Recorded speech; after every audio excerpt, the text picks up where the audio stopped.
እንደምን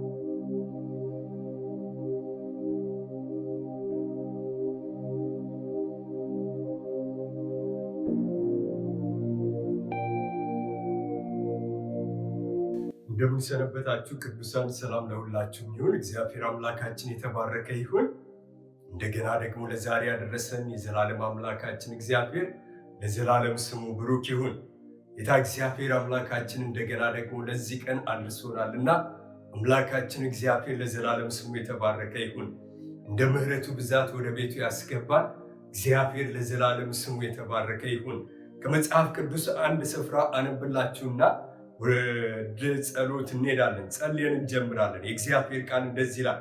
በመዝሙር 66 ላይ መዝሙረኛው ዳዊት ሲናገር በልቤስ በደልን አይቼ ብሆን ጌታ አይሰማኝም ነበር።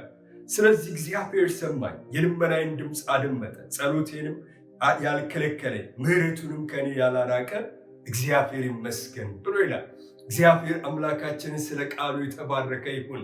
እግዚአብሔር ምሕረቱን ያበዛልን፣ የልመናችንን ድምፅ የሰማ፣ ጸሎታችንን ያልከለከለ የዘላለም አምላክ እግዚአብሔር ከኛ ያራቀ እሱ ከዘላለም እስከ ዘላለም የተባረከ ይሁን።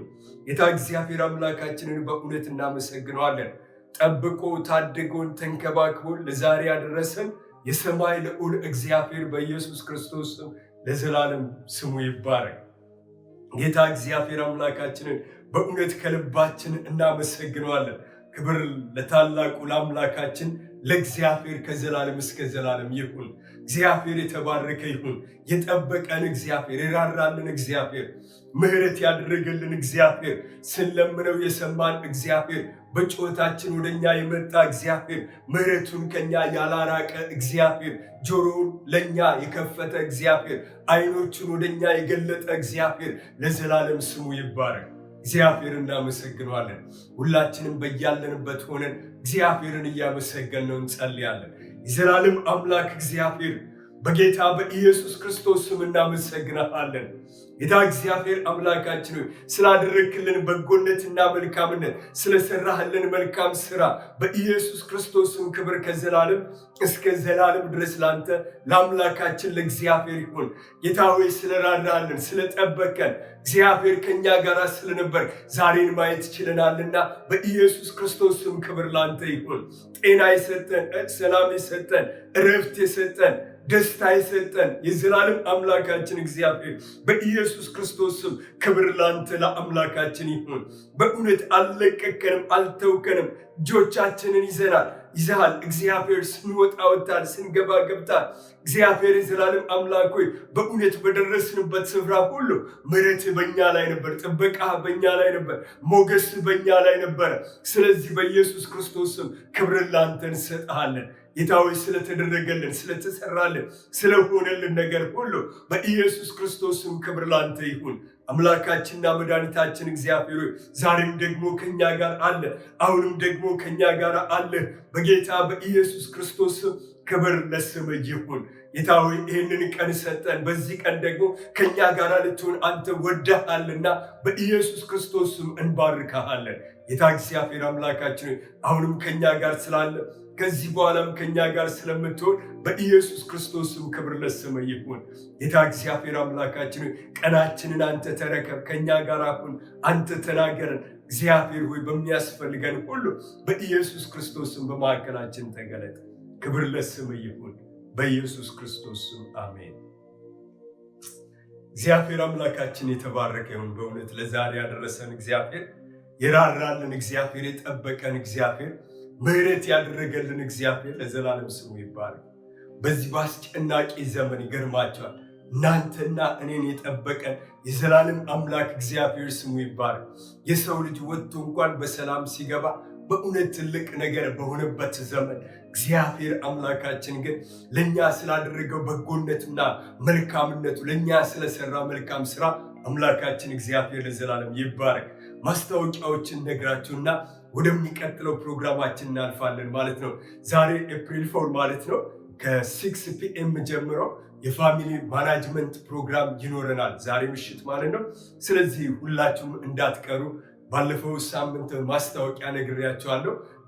ጥሩ የዝግጅት ጊዜ ወይም ጥሩ የተዘጋጀ ፕሮግራም እንዳለን ነግሬያቸዋለሁ። ዝግጅታችን የዛሬው የምታስተምረን እህታችን ማለትም አስተማሪ ነበረች። አሁን ደግሞ በአስተማሪና በወላጅ መካከል ያለውን ሪሌሽን ምን መምሰል እንዳለበት እኛ ወላጆች ማለት ነው። እንደገና ደግሞ ትምህርት ቤት ውስጥ ቮለንተር እንድናደርግ ብዙ ጊዜ እንጠራልና ይህንን በተመለከተ እንደው ለልጆቻችን ምን ይጠቅማቸዋል በሚል እህታችን የምታስተላልፍልን መልእክት ይኖረናል። ስለዚህ ዛሬ ምሽት ሁላችሁም እንዳትቀሩ አደራ ብዬላቸዋለሁ። የፊታችን አርብና ቅዳሜ ማለትም ኤፕሪል 9 እና ኤፕሪል 10 ማለት ነው 2021 በእግዚአብሔር በአምላካችን ፊት በጾምና በጸሎት የምንወድቅበት ጊዜ ይሆናል። ስለ ራሳችን፣ ስለ ቤተ ክርስቲያናችን፣ ስለ ምድራችን ኢትዮጵያ፣ ስለምንኖርባት ምድር፣ ስለ አሜሪካ የምንጸልይበት ጊዜ ይሆናል። ስለዚህ በዚህ ጊዜ ሁላችሁም እንግዲህ ወደ ጸሎት እንድትገቡ አደራ ብላ ቤተክርስቲያን ታሳስባለች።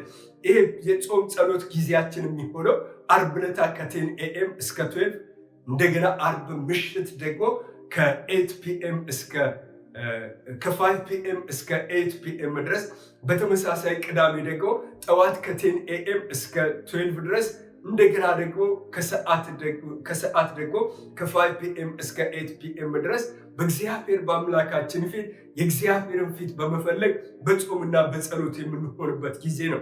ስለዚህ በዚህ ጊዜ እንግዲህ ሁላችሁም በአንድነት መተን የእግዚአብሔር የአምላካችንን ፊት እንድንፈልግ ቤተክርስቲያን አጥብቃ ታሳስባለች። እንደገና ደግሞ የዛሬ ሳምንት የእህቶች ህብረት ስለሚኖር ከ6 PM ጀምሮ ሁላችሁም እንዳትቀሩ አደራ ብለዋቸዋል ማለት ነው። ስለዚህ ቃሉን አነበዋለሁ። እነሱ የላኩልንን ቃል የእግዚአብሔር ቃል እንደዚህ ይላል። በልቤስ በደልን አይቼ ቢሆን ጌታ አይሰማኝም ነበር። ስለዚህ እግዚአብሔር ሰማኝ፣ የልመናዬንም ድምፅ አደመጠ። ጸሎቴን ያልከለከለኝ ምሕረቱንም ከኔ ያላራቀ እግዚአብሔር ይመስገን ይላል የእግዚአብሔር ቃል። እንግዲህ በዚህ ቃል መሰረት የዛሬ ሳምንት ኤፕሪል 11 ማለት ነው ከ6 PM ጀምሮ የእህቶች ፌሎሺፕ ማለት ነው ልዩ የምስጋና ጊዜ አዘጋጅተዋል። ስለዚህ በዚህ ጊዜ እንዳትቀሩ ብለው ሁላችሁንም አደራ ብለዋቸዋል፣ ጋብዘዋቸዋል። ስለዚህ ሁላችንም እንግዲህ ከወዲሁ ፕሮግራሞቻችንን ቀናችንን አስተካክላችሁ እንድትገኙ የቤተክርስቲያን የእህቶች አስተባባሪ አደራ ብለው ይሏቸዋል ማለት ነው። እንግዲህ ዛሬ ሁላችሁም እርግጠኛ ነኝ በተለመደው ስፍራ እዚህ ቦታ በመገኘቴ ምነካው ሳትሉኝ አትቀሩ። ምክንያቱም የዛሬ ሳምንት እዚህ እንደማንገናኝ ነግሬያችሁ ነበረ። ያው ቸርች እንደምንገናኝ ነበረ የነገርኳችሁ፣ ግን በትንሽ በቴክኒካል ችግር ምክንያት ማለት ነው ለዛሬ ያው እዚህ ተከስቻለሁ ማለት ነው። እንግዲህ እንደ ጌታ ፈቃድ እንግዲህ እዛ ደግሞ እንደምናደርግ እርግጠኛ እንሆናለን ማለት ነው። አንዳንድ ያላለቁ ነገሮች ስላሉ እነሱን ነገሮች አስተካክለን ማለት ነው ደስ እያለን ሁላችንም በአንድነት የምናመልክበት ጊዜ ሩቅ አይደለም አምናለሁ። ሁላችሁም በልባችሁ መቼ ነው ተገናኝተን ዝማሬ ዘምረን የእግዚአብሔርን ቃል በህብረት እንደገና እዛው ተካፍለን እንደገና ደግሞ እንደ ድሯችን ደግሞ ያው ሀግ ተሰጣተን እንግዲህ የምንለያየው ብለን ሳንል እንደማንቀር አምናለሁ። ሩቅ አይደለም፣ አይዟችሁ፣ ቅርብ ነው። ጌታ እግዚአብሔር ነገሮችን ሁሉ ያስተካክላል። የእግዚአብሔር የአምላካችን ስም የተባረከ ይሁን። አሁን ስለ መስጠት እንጸልይና ከዛም በኋላ የእግዚአብሔርን ቃል ደግሞ የምንመለከትበት ጊዜ ይሆናል። ሁላችንም አንገቶቻችንን ዝቅ አድርገን አጭር ጸሎት እንጸልይና የእግዚአብሔርን ቃል እናነባለን። እግዚአብሔር የዘላለም አምላካችን ሆይ እንደገና በኢየሱስ ክርስቶስ ስም እንባርክሃለን። የሰማይ አምላክ እግዚአብሔር አምላካችን ይህንን ቀን የሰጠን ይህንን ሰዓት የሰጠን የዘላለም አምላክ እግዚአብሔር በኢየሱስ ክርስቶስ ስም ይባረክ። ጌታ እግዚአብሔር አምላኬ በመንግስት ወንጌል ላይ በመዝራት የሚያገለግሉትን ገንዘባቸውን በመስጠት የሚያገለግሉትን በኢየሱስ ክርስቶስ ስም አብዝተ እንድትባርካቸው እግዚአብሔር ኑሯቸውን እንደ ቃልህ በኢየሱስ ክርስቶስ ስም እንድትባርካቸው እኔ ጸልያለሁ። እንደ ቃል እንድታትረፈርም እንደ ቃል እንድትባርካቸው የዘላለም አምላክ እግዚአብሔር አምላኬ በእውነት በቃል ላይ የተጻፈው በረከት ሁሉ በኢየሱስ ክርስቶስ ወደ እነሱ ቤት እንዲገባ እኔ ጸለይኩኝ።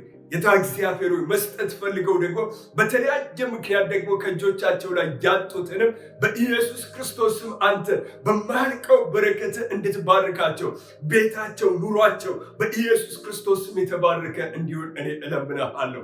የዘላለም አምላክ እግዚአብሔር በመስጠትም ያገለገሉትን እንደገና ከእጆቻቸው ላይ ያጡትንም በኢየሱስ ክርስቶስም አንተ የዘላለም አምላክ እግዚአብሔር እጅህ በእነርሱ ላይ እንድትመጣ የበረከት እጅ፣ የፈውስ እጅ፣ የጤንነት እጅ፣ የሰላም እጅ እግዚአብሔር አምላኬ በኢየሱስ ክርስቶስም አንተ ልጆችን እንድትባርክ በኢየሱስ ክርስቶስም እርግማንን እንድታርቅ ማጣትን፣ ጉስቁልና ለዘላለም በኢየሱስ እንድትሰብረው እኔ ጸልያለሁ። በናዝሬቱ በኢየሱስ ክርስቶስ የተሰበረ እንዲሆን እኔ ጸልያለሁ። እግዚአብሔር አምላኬ በኢየሱስ ክርስቶስ የዘላለም አምላክ ሆይ ግራ የሚያጋባ ተስፋ የሚያስቆርጥ የሚያስጨንቅ በስራ ቦታ የሚገዳደር የጨለማ የአጋንንት አሰራር አሁን በኢየሱስ ክርስቶስ የተገለበጠ ይሁን። እግዚአብሔር ልጆችህን ባል፣ ህዝብን ባል፣ ትዳራቸውን ባል፣ ልጆቻቸውን ባል፣ ስራቸውን ባል፣ ጤናቸውን ባል፣ በመውጣት በመግባታቸው ሁሉ በኢየሱስ ክርስቶስም የተባረኩ ይሁኑ። ጌታ ሆይ እናመሰግናለን። ስለሰማን ተመስገን። ከእኛ ጋር ስለነበር ተባረክ። አሁንም ደግሞ በቃል ተናገረን፣ አስተምረን፣ ባርከን በኢየሱስ ክርስቶስ ስም አሜን። እግዚአብሔር የተባረከ ይሁን። አሁን የመጽሐፍ ቅዱስ ቃልን አጠር አድርገን እናያለን። ይህንን የመጽሐፍ ቅዱስ ቃል ከዚህ በፊት ሌላ ቦታ አገልግየዋለሁ። እንግዲህ እግዚአብሔር በዚህ ቃል እንደሚናገረን አምናለሁ። መጽሐፈ ምሳሌ ምዕራፍ 22 ቁጥር 11 ላይ መጽሐፍ ቅዱሳችን እንደዚህ ይላል፣ የልብ ንጽሕና የሚወድና ሞገስ በከንፈሩ ያለች ንጉሥ ወዳጁ ይሆናል ይላል። ይህንን ቃል ነው እንግዲህ ለዛሬ የምንመለከተው።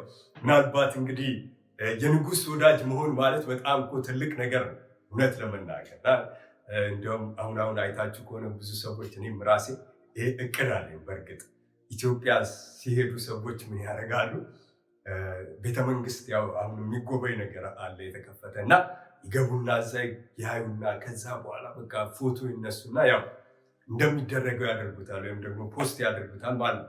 ለምንድነው? አሁን ቤተመንግስት ስለገባል እኔም እገባለሁ ብያቸዋለሁ። ቅድም እንደነገርኳቸው እገባለሁ፣ ሄጄ እነሳለሁ እና በቃ ሰዎች ያንን ያደርጋሉ። እንግዲህ በጣም ትልቅ ነገር እኮ ስለሆነ ነው። ድሮ የማይገባበት የማይደፈርበት ስፍራ ነው። ከዛ ደግሞ አለፈ ብሎ ሰው እንዲያው ገብቶ አሁን ኢትዮጵያ ነው እንግዲህ እያልኩ ያለሁት እና ገባ ብሎ እንዲያው ጠቅላይ ሚኒስቴሩ ደግሞ ጨበጥ አድርጎ ቢወጣስ ደግሞ ዋ በቃ እኮ የተለየ ነገር ከፎቶ መነሳት ያለፈ ጠቅላይ ሚኒስቴሩን አግኝቶ ጨብጦ መውጣት ደግሞ በጣም በቃ ድንቅ የሆነ ነገር በቃ የመጨረሻ። ከዛስ በኋላ ብለን ስናይ በህይወት ዘመን የማይረሳ ነገር ቤት ውስጥ ለታሪክ የሚነገር ነገር እኮ ነው የሚሆነው። በእውነት እኮ ነው የምላለው። ምክንያቱም አሁን ለልጆቻችንም እንነግራለን እኮ በቃ ላይ እኮ ያን ጊዜ በቃ ጠቅላይ ሚኒስቴር አግኝቼው እኮ በቃ ጨብጨዋለሁ ተብሎ ይባላል ማለት ነው። ልክ ድሮ አባቶቻችን አሁን እንደምንሰማው እኔ እኮ ኃይለሥላሴን እኮ በሁለት እጄ ጨብጫ ከሳቸው ሽልማት ተቀብያ እኔ እኮ ከመንግስቱ ኃይለማርያም እንዲህ በቃ እንደሚባለው ገባቸው አይደለም? ልክ እንደዚሁ ደግሞ ሞር ደግሞ የዛሬው መጽሐፍ ቅዱስ ርዕሳችን ምንድን ነው ብለን ስለ ጀስት ሄዶ ጨብጦ መምጣት አይደለም፣ አይቶ መምጣት አይደለም፣ ወይም ጎብኝቶ መምጣት ወይ ፎቶ ተነስቶ መምጣት አይደለም። ከዛ ያለፈ ምንድን ነው ብለን ስለ ለንጉስ የልብ ወዳጅ መሆን፣ በቃ የልብ ወዳጅ ለንጉስ መሆን ማለት ነው። ሁላችሁም እንደምታውቁት እንግዲህ ሰው ሁሉ የሚፈልገው ምንድን ነው ብለን ስንል ወዳጅ ብቻ አይደለም። ምን አይነት ወዳጅ ይፈልጋል ሰው ብለን ስንል የልብ ወዳጅ ይፈልጋል። ለምሳሌ ሰው በአሜሪካን ሀገር በምንኖርበት ጊዜ ሰዎች ቤት ይገዛሉ፣ መኪና ይገዛሉ፣ ንብረት ያፈራሉ አሜሪካን ሀገር። ከዛ ደግሞ ጥሩ ገቢ ይኖራቸዋል፣ ዲግሪ ይኖራቸዋል። በቃ ከአንድ ዲግሪ ወደ ሌላ ዲግሪ ይሻገራሉ። ግን የሰው ሁሉ ደግሞ ችግሩ ምንድን ነው ብለን ስንል በየቤቱ ደግሞ አንድ ችግር አለ። ዲግሪው ኖሮት፣ ትምህርቱ ኖሮት፣ እውቀቱ ኖሮት፣ ገንዘቡ ኖሮት፣ ቤቱ ኖሮት፣ መኪናው ኖሮት ግን የልብ ወዳጅ የለም አሜሪካን ሀገር። ሁላችሁም እንደምታውቁ እከሌ ነው በቃ ለእኔ የልብ ወዳጄ ብላችሁ የምትሉት ሰው የላችሁም። ብዙዎቻችሁ በእርግጠኝነት ይህን እናገራለሁ። እና ወዳጅ ሞልቷል። ግን የጠፋው ምንድን ነው ብለን ስንል የልብ ወዳጅ አለ በጣም ብዙ። ግን የልብ ወዳጅ በቃ የልባችንን የውስጣችንን አውጥተን ምን የምናደርገው ሰው የምናጫውተው ሰው ማለት ነው። ስለዚህ የውስጡን ከፍቶ የሚያጫውተው ሰው የለውም። ከዚህ የተነሳ ሰው ሁሉ ምንድነው ብለን ስናይ አሜሪካን ሀገር ስንመጣ አብዛኛውን ሰው የሚያጠቃው ምንድነው ወይም ዲፕረስድ እንዲሆን የሚያደርገው ብቸኝነት እኮ። እናንተ ራሳችሁ ቁጭ በሉና ቤታችሁ እስኪ ጓደኛዬ ብላችሁ የምትሉትን ልክ ስደውለት ይቅርታ አሁን ላናግር አልቻልኩም ስራ ላይ ነኝ በቃ ይላል። እንደገና ደግሞ ሌላውን ደግሞ ደውላችሁ እንደው ሻይ ቡና ብንል እንደው አንድ ማጫወት ጉዳይ አለኝ ብላችሁ ስትሉ ደግሞ ወይ ሶሪ ባክን ባለቤቴ እኮ ስራ ሄዳ ልጆች እየጠበቅኩ ነው ይላል። የለም በቃ በጣም ውድ ነገር ምንድነው ብላችሁ ስትመጡ አሜሪካን ሀገር በእውነት ነው የምላችሁ ገንዘብ አይደለም ምንም አይደለም፣ የልብ ወዳጅ የልብ ወዳጅ። ዋው!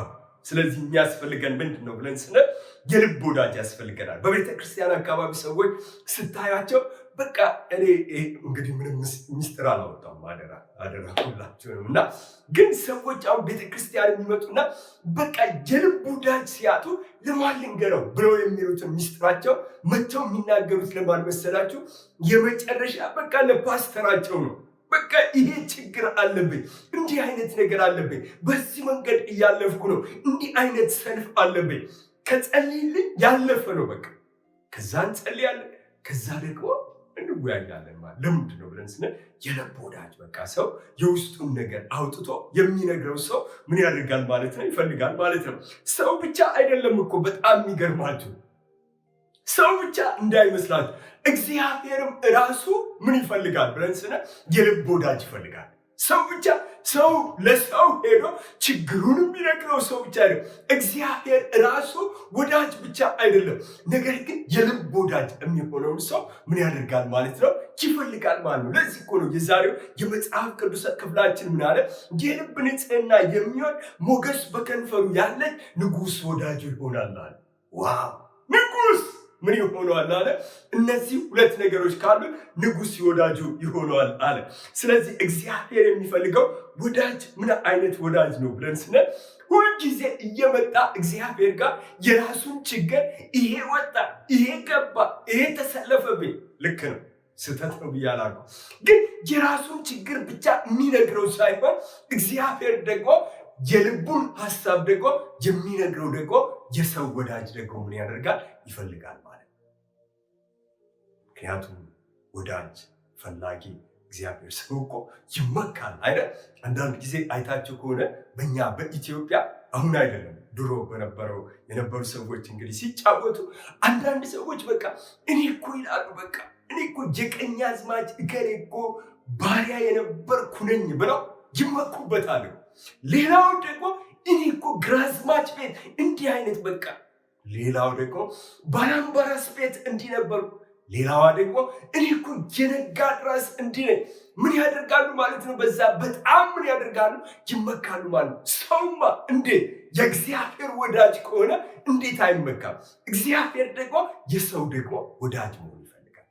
ሰው እኮ አይደለም፣ እግዚአብሔርም ራሱ የሰው ወዳጅ መሆን ይፈልጋል ማለት ነው። ስለዚህ እኛ ሰዎች ደግሞ ምን እናደርጋለን መሰላችሁ? ወዳጅ እንፈልጋለን። በቃ ወዳጅ ስንፈልግ ምን አይነት ወዳጅ ነው የምትፈልገው ተብሎ ሲባል ሰው የራሱ የሆነ ለሰው የማይናገረው በአእምሮ ውስጥ ያስቀመጠው መስፈርት አለ። እግዚአብሔር ጋር ደግሞ መስፈርት አለ። እግዚአብሔርም ጋር መስፈርት አለ። ሰዎችም ጋር ምን አለ? የወዳጅ ፍለጋ መስፈርት አለ። ሰውም የራሱ መስፈርት አለ። የኔ ወዳጅ ሊሆን የሚገባው ብሎ የሚያስቀምጠዋል።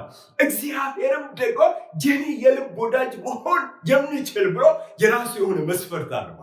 በጣም የሚገርማችሁ የሰው መስፈርትና የእግዚአብሔር መስፈርት የሰማይና የምድርን ያህል ምን ያደርጉ ናቸው? የተራራቁ ናቸው ማለት ነው።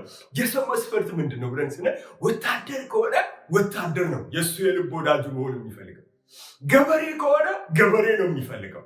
እንደገና ደግሞ የተማረ ከሆነ ደግሞ የተማረ ነው ወዳጁ እንዲሆን የሚፈልገው። ሀብታም ከሆነ ደግሞ የእሱ ወዳጅ እንዲሆንለት የሚፈልገው ምን አይነት ሰው ነው ብለን ስንል ሀብታም ሰው ነው በቃ የእሱ ወዳጅ እንዲሆን የሚፈልገው። ቢቻል ደግሞ ምን አይነት ወዳጅ ቢኖረው ይፈልጋል ሰው ብለን ስንል ከሱ ትንሽ ደግሞ የተሻለ በምን ብለን ስንል በእውቀት ከሱ የተሻለ፣ በገቢ ከሱ የተሻለ፣ በኑሮ ከሱ የተሻለ፣ በብዙ ነገር ከሱ የተሻለ ወዳጅ ቢኖረው ይፈልጋል። የተማረ ሀብታም ታዋቂ ሰው ከሆነ ደግሞ እንደዛው ደግሞ የተማረ ይፈልጋል። ሀብታም፣ አዋቂ፣ ሚሊታሪውን ይፈልጋል። ሁሉም የሚመስለውን ምን ያደርጋል? ይፈልጋል ማለት። እግዚአብሔርም ደግሞ ምን ይፈልጋል ብለን ስንል የራሱ ምን አለ? የራሱ መስፈርት አለ። የእግዚአብሔር ዛሬ ካነበብኩላችሁ የመጽሐፍ ቅዱስ ክፍላችን ማለት ንጉሥ የራሱ የሆነ መስፈርት አለ። ምን ሲፈልግ? ወዳጅ ሲፈልግ። ንጉሥ ወዳጅ ሲፈልግ ሁለት መስፈርቶች አሉ። አንደኛ ንጉሥ የልብ ወዳጅ መሆን ሲፈልግ የልብ ንጽህና ይፈልጋል። ሁለተኛ ደግሞ ንጉሥ ወዳጅ መሆን ሲፈልግ ደግሞ ምን ይፈልጋል አለ? ሞገስ በከንፈሩ ላይ ያለው ሰው ይፈልጋል። እነዚህ ሁለቱ ናቸው ብሎ ይላል። ስለዚህ እግዚአብሔር እንዲሁ እንደ ሰው ወዳጅ ሲፈልግ ወዳጅ የሆኑትን ሰዎች በመጽሐፍ ቅዱሳችን ውስጥ በምንመለከትበት ጊዜ የመጀመሪያው ሰው ኖህ ነው። ኖህ የጥፋት ውሃ በመጣ ጊዜ እግዚአብሔር ሄዶ የልቡን ያጫወተው ለማን ነው ብለን ስንል ለኖህ ነው። በቃ ምድርን በውሃ ላጠፋ ነው ብሎ እግዚአብሔር ለማን ነው የተናገረው ብለን ስንል ለኖህ ነው ማለት ነው። እንደገና ደግሞ የእስራኤል ልጆች በባርነት ውስጥ በሚማቀቁበት ጊዜ እግዚአብሔር የልብ ወዳጅ ፈለገ። ስለዚህ ወዳጅ አድርጎ የሄደው እግዚአብሔር ማንን ነው ብለን ስንል ሙሴን ነው። ሙሴን ሄደና እንደዚያ ነው የሕዝቤ ጩኸት ወደ ሰማይ ወጣል፣ እኔ ደግሞ ከሰማይ የሕዝቤን ላድን ምን አድርጊያለሁ? ወርጄ መጥቻለሁ አለና በእግዚአብሔርና በሱ መካከል ወዳጅነት እንዲፈጠር አደረገ። ከዛስ በኋላ ብለን ስንል እግዚአብሔር የልቡን ሐሳብ በሙሉ አወጣና ለማን ነገረው? ለሙሴ ነገረው ማለት። በተመሳሳይ ደግሞ ሕዝቅያስንም ስንመለከተው የልብ ወዳጅ አደረገውና እንደዚህ አለ፣ አንተ የኔ የልብ ወዳጅ ነህ አለውና እግዚአብሔር እንደዚህ አለ፣ ኃጢአተኛውን ተመለስ በለው አለ። ተመለስ ባትለው ግን ደሙን ካንተ እጅ ምን አደርጋለሁ አለ? እፈልጋለሁኛል። ምንድነው እግዚአብሔር ብለን ስንል የሕዝቅያስ ወዳጅ ሆነ፣ የሕዝቅኤል ወዳጅ ሆነ። ግን ደግሞ እግዚአብሔር ምን አለው? የልቡን አጫወተው። ስለዚህ ባታደርገው ግን አንተ የኔ ወዳጅ አትሆንም በቃ። ጳውሎስም እንደዚሁ ነው። በአዲስ ኪዳን ላይ በምንመለከትበት ጊዜ በደማስቆ መንገድ ላይ እየሄደ እያለ ክርስቲያኖችን እያሳደደ እየሄደ እያለ በታላቅ ክብር ተገለጠለትና አንተ እኮ ለእኔ ዕቃዬ ነህ፣ በአሕዛብ በነገስታት ሁሉ ዘንድ ምን ታደርጋለህ አለው? ወደ ነገስታት ሁሉ እልክሃለሁ ብሎ እግዚአብሔር ምን አደረገ? የልቡን ሐሳብ አወጣና ለጳውሎስ ነገረው። ከዛ በኋላ ብለን ስንል ጳውሎስና እግዚአብሔር የልብ ወዳጆች። ስለዚህ እግዚአብሔር ይመጣና ለጳውሎስ የልቡን ሐሳብ ምን ያደርገዋል? ይነግረዋል ማለት ነው። ስለዚህ ብዙ የእግዚአብሔርን መልእክቶች ከእግዚአብሔር ተቀብሎ ለእኔና ለእናንተ ማስተላልፏል ማለት። ስለዚህ በእግዚአብሔር ቃል ውስጥ እንግዲህ ቃል በቃል የእግዚአብሔር ወዳጅ የተባለው ማን ነው ብለን ስንል አብርሃም ነው። ቃል በቃል የእግዚአብሔር ወዳጅ የተባለው አብርሃም ነው። እግዚአብሔር ወደ አብርሃም ቤት መጣ። ከዛም በኋላ ለሳራ ነገራት። የዛሬ ዓመት እመጣለሁ ወንድ ልጅ ትወልጃለሽ ብሎ አላት። ከዛ እሷ ማለት የሚገባትን የራሷን ነገር ተናገረ። ከዛ እግዚአብሔር ግን ሲወጣ አንድ ነገር አለ። እኔ ከወዳጄ ከአብርሃም እሰውራለሁን አለና እግዚአብሔር የልቡን ሐሳብ አሁን ለማን አጫወተው ብለን ስንል ለአብርሃም። የቤታቸውን እኮ ችግር ፈቶላቸዋል። ቋጠሯቸውን እኮ ፈቷል። በዚህ ጊዜ እመጣለሁ ሳራ ወንድ ልጅ ታገኛለች እኮ ብሎ እግዚአብሔር እኮ የልቡን ሐሳብ የነሱ ቋጠሮ ያስጨነቃቸውን የከበዳቸውን ነገር ያንን ነገር እኮ ቋጠሯቸውን ፈቶላቸው እኮ ነው የወጣው። ግን ሲወጣ ምን አለ? ከወዳጄ ከአብርሃም እሰውራለሁ አለ።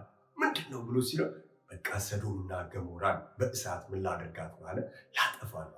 ያን ጊዜ አብርሃም ስለ ሰዶምና ገሞራ እንደማለደ የእግዚአብሔር ቃል ይናገራል። ስለዚህ ነው አብርሃም ምን ተባለ ይላል የእግዚአብሔር ቃል፣ አብርሃም የእግዚአብሔር ወዳጅ ተባለ ይላል። ስለዚህ አብርሃም የእግዚአብሔር ወዳጅ ተባለ።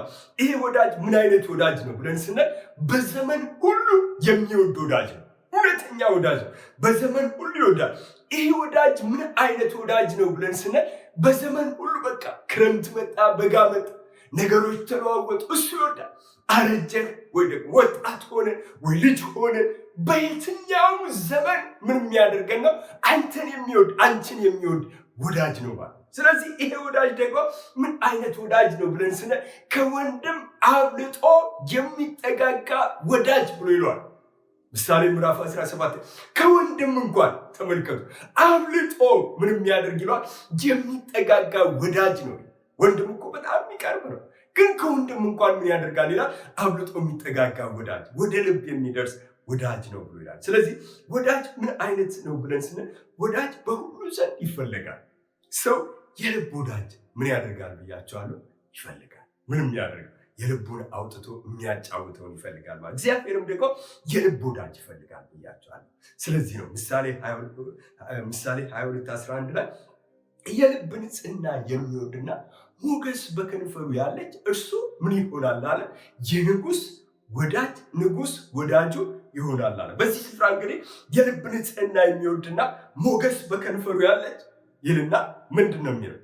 ለንጉሥ ወዳጅ ይሆናል አላለም። እግዚአብሔር አይልም ለንጉሥ ወዳጅ ይሆናል አላለም። ምንድን ነው የሚለው ብለን ስንል ንጉሥ ወዳጁ ይሆናል ያለ። እነዚህ ሁለት ነገሮች ካሉት እሱ ሰውየው ለንጉሥ ወዳጅ ይሆናል አላለም። ንጉሱ ራሱ መጥቶ ለዛ ሰው ምን ይሆናል አለ? ወዳጁ ይሆናል አለ ማለት። ንጉሥ እንግዲህ ራሱ ነው ምን የሚሆነው ብለን ስንል ወዳጅ ሊሆን የሚመጣው ማለት። ማንኛውም ተራ ሰው ለንጉሥ ወዳጅ ለመሆን ሳይሆን ነገር ግን ንጉሥ ራሱ እኛ ለንጉሥ ወዳጅ ለመሆን አንሄድም። ነገር ግን ንጉሱ ራሱ ምን ይሆናል? ወዳጃችን ይሆናል። ለወዳጅነት ፈላጊው ማን ነው ብለን ስንል ንጉሱ ራሱ። የሚገርማችሁ ነገር ንጉሱ ራሱ ለወዳጅነት ተፈላጊው ማን ነው ብለን ስንል ደግሞ ንጹሕ ልብ ያለው ይላል። የልብ ንጽሕና የሚወድና ሞገስ በከንፈሩ ያለው እሱ ንጉሥ ወዳጁ ይሆናል ብሎ። ስለዚህ ንጉሥ የሰው ወዳጅ ሊሆን ሲፈልግ እንግዲህ ከሰው የሚፈልጋቸው ሁለት ነገሮች የልብ ንጽሕናና ሞገስ በከንፈሩ ያለች ነው ይላል። የልብ ንጽሕና የሚወድ እንግዲህ በዚህ ምድር ላይ ያሉ ነገስታቶችን ስንመለከት በዙሪያቸው የሚያሰማሩት ምን አይነት ሰው ነው ብለን ስንል ንጹሕ ልብ ያላቸው ሰዎች፣ ንጹሕ ልብ ያላቸውን ሰዎች ነው ማለት። ጠባቂዎቻቸውን ስትመለከቱ ማንኛውም ሰው ተነስቶ መጥቶ ወይም ደግሞ ወታደር ስለሆነ ወይ ደግሞ ኮማንዶ ስለሰለጠነ ወይ ደግሞ FBI ስለሆነ ሄዶ የንጉሥ ወዳጅ ሊሆን በፍጹም አይችልም ማለት። ሌላው ደግሞ የቢሮ ሰራተኞቻቸው እሳቸው ባሉበት ቢሮ ውስጥ የምትሰራ የእሳቸው ጸሐፊ፣ እንደገና ደግሞ እንግዶችን የሚያስተናግዱ ሰዎች፣ ከእሳቸው ጋር ከንጉሥ ጋር የሚሰሩ ሰዎች፣ ከጠቅላይ ሚኒስቴር ከፕሬዚዳንቶች ጋር የሚሰሩ ሰዎች ምን አይነት ሰዎች ናቸው ብለን ስለ በጣም ለንጉሱ የቀረቡ ሰዎች፣ በጣም ደግሞ ለንጉሱ የታመኑ ሰዎች፣ እንደገና ደግሞ በዙሪያቸው ያሉ ሰዎች ሁሉ ደግሞ ለነርሱ ንጹሕ ልብ ያላቸው እንዳልሆኑ ያረጋግጣሉ። መጀመሪያ እንዴት ነው ንጹሕ ልብ አላቸው ወይ ለኔ ብለው ያረጋግጣሉ ማለት ነው። ሁልጊዜ ነገስታቶች በሚቀየሩበት ጊዜ በዚህ ምድር ላይ አይታችሁ ከሆነ የቢሮ ሰራተኞቻቸውን ሁሉ ይሸኟቸዋል፣ ጠባቂዎቻቸውን ሁሉ ይሸኟቸዋል። ለቀደመው ጠቅላይ ሚኒስቴር የነበሩ ጠባቂዎች ለዚህኛው ጠቅላይ ሚኒስቴር ግን ጠባቂዎች አሉ። በቀደመው ዘመን ቢሮ ውስጥ ይሰሩ ከቀደመው ፕሬዚዳንት ወይም ደግሞ ጠቅላይ ሚኒስቴር ጋር ይሰሩ የነበሩ ሰዎች ከዚህኛው ሰው ጋር አሁን ከተመረጠው ጋር ደግሞ አይቀጥሉም ማለት። አሁን ይሄ ደግሞ ሲመጣ ምን ያደርጋል? አዲስ ምርጫ ያደርጋል። እንደራሱ እንደ ልቡ የሚሆኑትን የሚያምናቸውን ሰዎች በዛ ስፍራ ምን ያደርጋቸዋል? ይሾማቸዋል ማለት። ስለዚህ ንጹሕ ልብ ያላቸው እንደሆኑ ያረጋግጣል። ንጹሕ ልብ ያለው ብቻ ለንጉሥ ወዳጅ መሆን ይችላል፣ ከንጉሥ ጋር አብሮ መስራት ይችላል። ስለዚህ የሰው ልብን በጨረፍታ ምን እንደሚመስል እስኪ እንመልከተው። የሰው ልብ ምን ይመስላል ብለን ስንል የሰው ልብ መጽሐፍ ቅዱሳችን ሲናገር ዘፍጥረት ምዕራፍ 8 ቁጥር 21 ላይ የሰው ልብ እጅግ ክፉ ነው ይሏል። ማንስ ያውቀዋል ብሎ ይላል። የሰው ልብ በጣም ክፉ ነው፣ በጣም ክፉ ነው። ማንም ሰው ደግሞ የሰውን ልብ ሊያውቀው ምን ያደርገው አይችልም። እኔ የባለቤቴ ልብ አላውቅም፣ ባለቤቴ ደግሞ የኔን ልብ እስከ መጨረሻው ድረስ ምን አታደርግም አታውቅም። ግን የተወሰነ ደረጃ የእሷን ልብ አውቃለሁ፣ እሷም እንደዚሁ የኔን ታውቅ። ግን ወደ ውስጠኛው ገብቶ ግን ማወቅ ማንም ሰው የሚችል የለም ማለት። ስለዚህ አንድ ሰውዬ ስለ ጋብቻ ሲያስተምሩ እንግዲህ ከዚህ ወጣ ልበልና ልናገር። ሰውየው 38 ዓመት በጋብቻ አሳልፈዋል እና የጋብቻ ትምህርት ሲያስተምሩ ምናሉ 38 ዓመት ከሚስቴ ጋር ኖሬያለሁ አሉ። የልጅ ልጆችም አይቻለሁ። ግን እስከ ዛሬ ድረስ አለ ከሚስቴ ጋር ትዳር ማለት ገመድ ጉተታ ነው። በቃ እሷን ከዛ አንድ ሀሳብ ታነሳና ትይዛለች አሉ። እሷ ወደ እኔ፣ እኔ ወደ እሷ፣ እሷ ወደ እኔ፣ እኔ ወደ እሷ። ስለዚህ ምን አሉ? ይችን እንድትይዙልኝ የሰው ልብ ታውቆ ታውቆ ታውቆ አያልቅም ማለት። ስለዚህ መጽሐፍ ቅዱሳችን ምን አለ? የሰው ልብ እጅግ ክፉ ነው፣ ማንስ ያውቀዋል? ማንም ከእግዚአብሔር ውጭ አያውቀውም ማለት ነው። የሰው ልብ ሊታወቅ አይችልም። ሌላው መጽሐፍ ቅዱሳችን በኤርምያስ 17:9 ላይም እንደዚህ አለ፣ የሰው ልብ ከሁሉ ይልቅ ደግሞ ተንኮለኛ እጅግም ደግሞ ክፉ ነው አለ። የሚገርም እኮ ነው በእውነት ነው። የሰው ልብ አለ ከሁሉ ይልቅ ተንኮለኛ ነው አለ፣ እጅግም ደግሞ ምንድን ነው አለ? ክፉ ነው። በቃ የሰው ኃይለኛ፣ የሰው ልብ ውስጡ በጣም ብዙ ነገር ሰብስቦ ይዟል። የሰው ልብ በጣም ለሰው የማይታይ የማይገለጥ ነገር ውስጡ አለ ማለት ነው። ተመልከቱ፣ እግዚአብሔር ንጹሕ ልብን ከሰው ምን ያደርጋል? ይፈልገዋል። እግዚአብሔር የሰው ልብ ክፉ ነው፣ የሰው ልብ ተንኮለኛ ነው፣ የሰው ልብ ደግሞ እጅግ ክፉ ነው፣ ማንም ደግሞ ምን ያደርገው አያውቀውም ብሎናል መጽሐፍ ቅዱሳት። እግዚአብሔር ንጉሥ ግን ምን ይፈልጋል ብለን ስለ የልብ ንጽሕና ይፈልጋል። የሰው ልብ እንደዚህ ሆኖ ንጉሥ የእሱ ወዳጅ መሆን የሚችለው የልብ ንጽሕና ያለው ብቻ ነው። ለዚህ ነው መዝሙረኛው ዳዊት ሲናገር ምን አለ? ወደ እግዚአብሔር ተራራ ማን ይወጣል አለ። በመዝሙር 15 ላይ የእግዚአብሔር ቃል ሲናገር ወደ እግዚአብሔር ተራራ ማን ይወጣል አለና እጆቹና ልቡ ንጹሕ የሆነ ሰው ነው አለ። እግዚአብሔር ወዳለበት ስፍራ ሰው መድረስ የሚችል ሰው አለ ልቡና እጁ ንጹሕ የሆነ ሰው። በሌላ አባባል ምን ማለት ነው? በውስጡም በውጭውም የተቀደሰ ሰው ማለት ነው። ቅድስና ያለው ሰው ነው ማለት ነው። ስለዚህ ንጽሕና ያለው ሰው፣ የተጠበቀ ሰው፣ ልቡ የተቀደሰ ሰው ነው። ስለዚህ የልብ ንጽሕና ለደህንነታችን መመዘኛ አይደለም። በነገራችን እኛ የዳነው ልባችን ንጹሕ ስለሆነ አይደለም።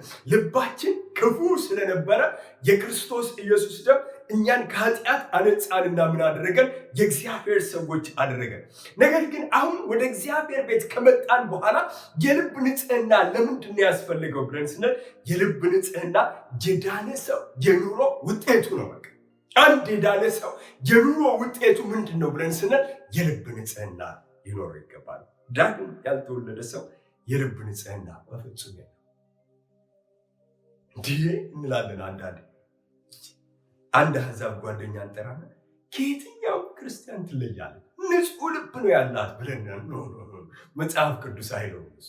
መጽሐፍ ቅዱስ የሚለው የሰው ልብ ከሁሉ ይልቅ ተንኮለኛ እጅግም ደግሞ ክፉ ነው።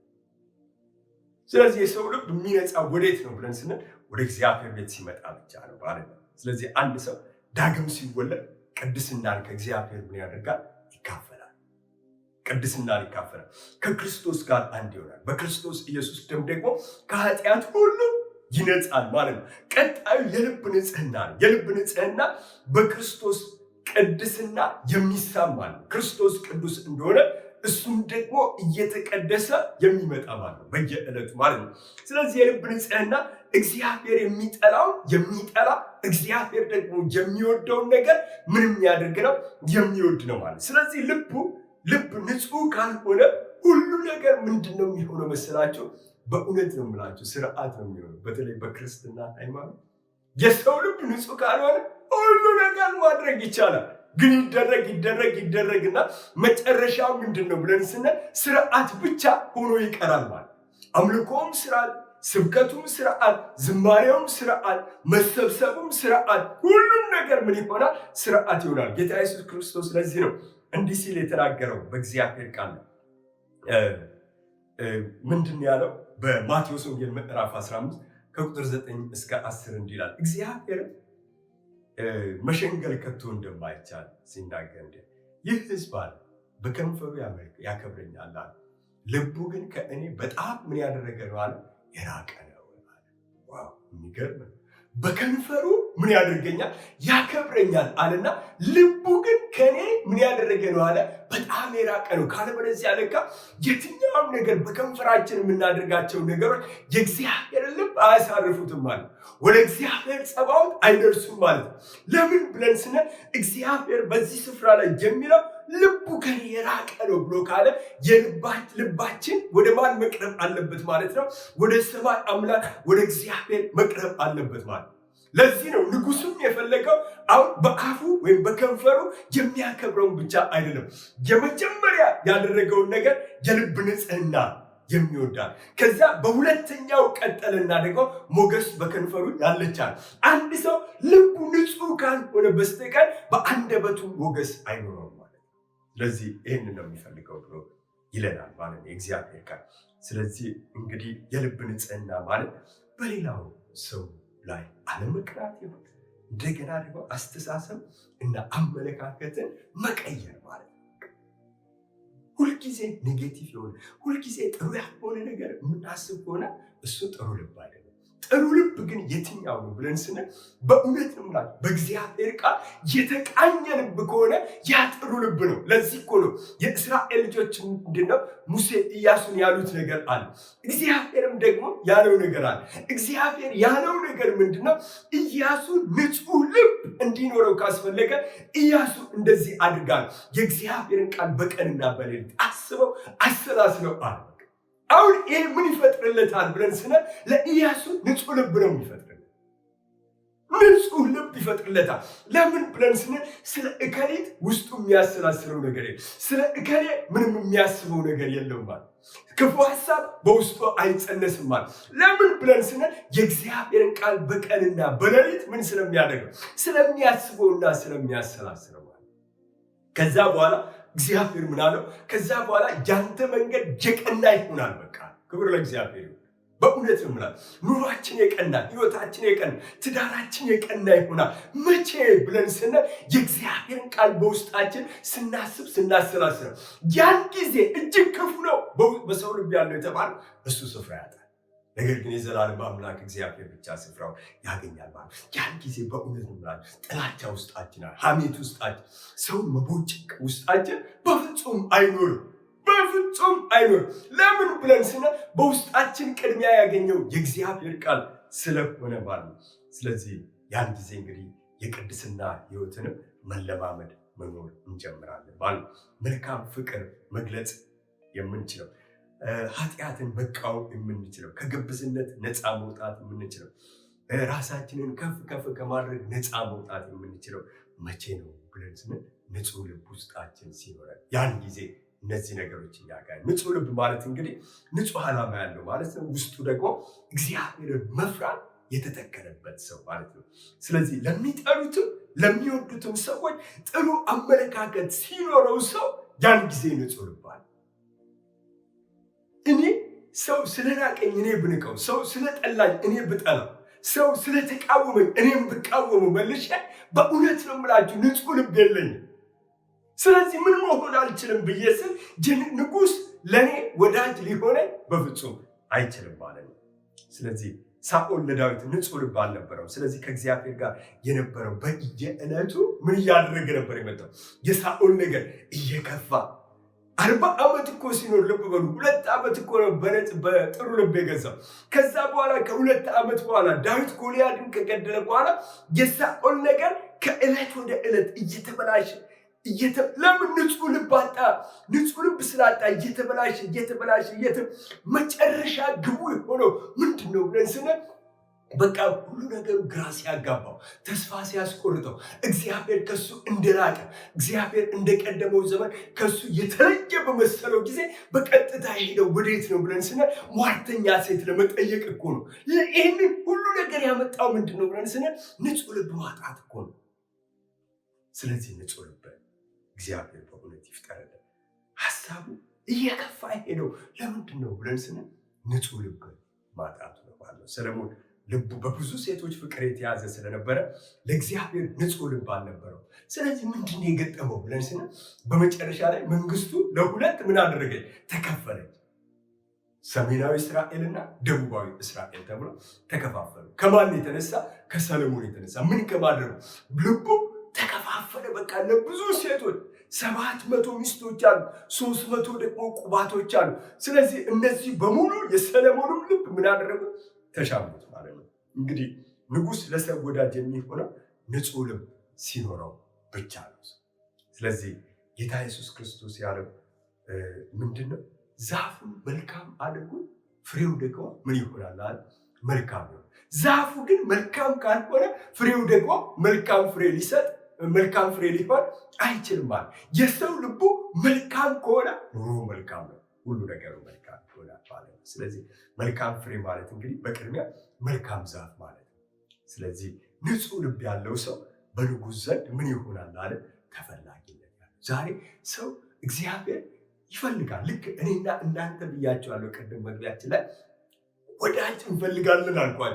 እንደውላለን ልንነገር ችግራችን ያስጨነቀንን ሆድ የባሰንን ነገር አውጥተን ልናወያይ ወዳጅ እንፈልጋለን። ስለዚህ እዚህ ጋር እንደውላለን፣ እዛ ጋር እንደውላለን፣ ነድተን እንሄዳለን፣ ሰው ቤት እንሄዳለን። ምን ልናደርግ ብለን ስነ የልባችንን አውጥተን ምን የምናደርገው የምንነግረው ሰው የምናካፍለው ሰው ምን እናደርጋለን? እንፈልጋለን። ልክ እንደዚሁ ደግሞ የሰማይ አምላክ እግዚአብሔርም ደግሞ የሚያጫውተው ሰው ይፈልጋል። እግዚአብሔር የልቡን ሀሳብ አውጥቶ የሚነግረው ሰው ይፈልጋል። እስኪ ለማን ልንገረው? ለየትኛዋ ልንገረው ብሎ የሰማይ አምላክ እግዚአብሔር የወዳጅ ያለ እያለ እግዚአብሔር ምን ያደርጋል? ወደ ሰዎች ይመጣል። ሰው ይፈልጋል። እግዚአብሔር ግን ምን አይነት ሰው ነው የሚፈልገው ብለን ስንል የመጀመሪያው እግዚአብሔር ንጹሕ ልብ ያለው ሰው ይፈልጋል። ፈልጎ ነው በቃ እግዚአብሔር ራሱ የሚመጣ። ሀሳባችንና ቃላችን ሁልጊዜ ከድርጊታችን ማነስ በእውነት ነው ምና ሀሳባችን የምናስበውን እኮ ነው ወዴት የምናመጣው ብለን ስንል ወደ ድርጊታችን የምናመጣው። ጥሩ ሀሳብ የምናስብ ከሆነ ጥሩ እንናገራለን፣ እንደገና ጥሩ ስራ እንሰራለን። ነገር ግን ጥሩ ሀሳብ የማናስብ ከሆነ ጥሩ ነገር መስራት በፍጹም አንችልም ማለት። ስለዚህ ድርጊታችን ማለት ሀሳባችንን ምን የምናደርግበት ነው ይባላል፣ የምናጭርበት። አሁን የምናደርጋቸው ነገሮች ሁሉ ምንድናቸው ብለን ስንል በሀሳባችን ያሰብናቸው ነገሮች አጨዳ ውስጥ የምንገባው የምናጭረው በሀሳባችን ያሰብነው ነገር ማለት ነው። ስለዚህ እንግዲህ ንጹሕ ልባችን ሁልጊዜ ምን ያደርጋል መሰላቸው? ንጹሕ ልብ ካለ የምንናገረውን ቃል ራሱ ከአንደበታችን የሚወጣው ቃል ራሱ ምን ያደርገዋል? ይከሽነዋል፣ ያስተካክለዋል፣ ይሞርደዋል። የቱ ብለን ስንል ንጹሕ ልባችን ማለት ንጹሕ ልባችን ነው በስራችን እንዳናፍር ያደርጋል። ንጹሕ ልብ ካለ በስራችን አናፍር። ስለዚህ እግዚአብሔር የሚፈልገው ምንድን ነው ብለን ስንል ንጹሕ ልባችን ነው። እግዚአብሔር የሚማርከው ምንድን ነው ብለን ስንል በእውነት ነው የምላችሁ ጌታ ኢየሱስ ክርስቶስ እኮ አለ በከንፈሩ ያከብረኛል፣ ልቡ ግን ይሄ ሕዝብ ከኔ ምን ያደረገ ነው አለ? የራቀ ነው አለ። ግን እግዚአብሔርን የሚማርከው የመጨረሻ ነገር ኃይለኛ ዝማሬ፣ ኃይለኛ ልሳን አይደለም። የመጀመሪያው እግዚአብሔርን የሚማርከው የሰው ንጹሕ ልቡ ነው። ለምን ብለን ስንል ልቡ ንጹሕ የሆነ ንጉሥ ወዳጁ ይሆናል ብለን ይሄ ነው በቃ እግዚአብሔርን የሚማርከው። ሁላችንም እንግዲህ እንዲህ እንበል፣ በደል በውስጥ አይተህ ቢሆን እንኳን ይቅር በለኝ እንበለው። በቃ ይቅር በለኝ እግዚአብሔር ዛሬ በዚህ ማለዳ በቃ ይቅር በለኝ እንበለው። ወዳጅ ፈላጊው እግዚአብሔር ንጹሕ ልባችንን ምን እናደርገው? ለአምላካችን እንስጠው። ከውስጣችን እግዚአብሔር የሌለባቸውን የማይቀርባቸውን ከንቱ የሆኑ ነገሮችንም በዚሁ ጠራርገን እናስወግዳቸው። ሁለተኛው ደግሞ እግዚአብሔር ምንድን ነው ከንጹሕ ልብ ቀጥሎ የሚፈልገው ብለን ስንል ሞገስ በከንፈሩ ያለው ለንጉሥ ወዳጅ ይሆናል። ሞገስ ምን ያለው በከንፈሩ ንጉሥ ወዳጅ ይፈልጋል። ነገር ግን ምን አይነት ወዳጅ ይፈልጋል ብለን ስንል ሞገስ በከንፈሩ ያለው ሰው እሱ ለንጉሥ ምን ይሆናል አለ? ወዳጅ ይሆናል። ሐዋርያት ሥራ ምዕራፍ 26 ላይ የእግዚአብሔርን ቃል በምንመለከትበት ጊዜ ሐዋርያው ጳውሎስ በአግሪጳ ፊት ቀርቦ ነበርና በአግሪጳ ፊት ቀርቦ ተናገር አለውና ይናገር ነበር። ያደረገውን የሆነውን የተከሰተውን ነገር ጳውሎስ ይናገራል። ከዛ ሲናገር ምን አለው? አንተ በጥቂቱ ሳታብድ አልቀረህም ብሎ ሲለው አይ ኖ እኔ አላበድኩኝም አለ። በፍጹም አለ አላበድኩም፣ ብዙ ትምህርት ወደ እብደት ይመራል ብሎ ሲለው ኖ ንጉሥ ሆይ እኔ አላበድኩኝም ብሎ ሲለው እንመለከታለን ማለት ነው። ከዛ ከሰማው በኋላ ምን አለው? አንድ ነገር አለ። በጥቂቱ ክርስቲያን ልታደርገኝ ትችላለህ። ከምን የተነሳ ብለን ስነ ከምንም የተነሳ እኮ አይደለም። ነገር ግን ሞገስ በአፉ ላይ ወይም በከንፈሩ ላይ ከመኖሩ የተነሳ ነው ማለት ነው። አግሪጳ ጳውሎስን የሰማው ጳውሎስ በከንፈሩ ላይ ካለው ሞገስ ተቀባይነት የተነሳ ነው ማለት ነው።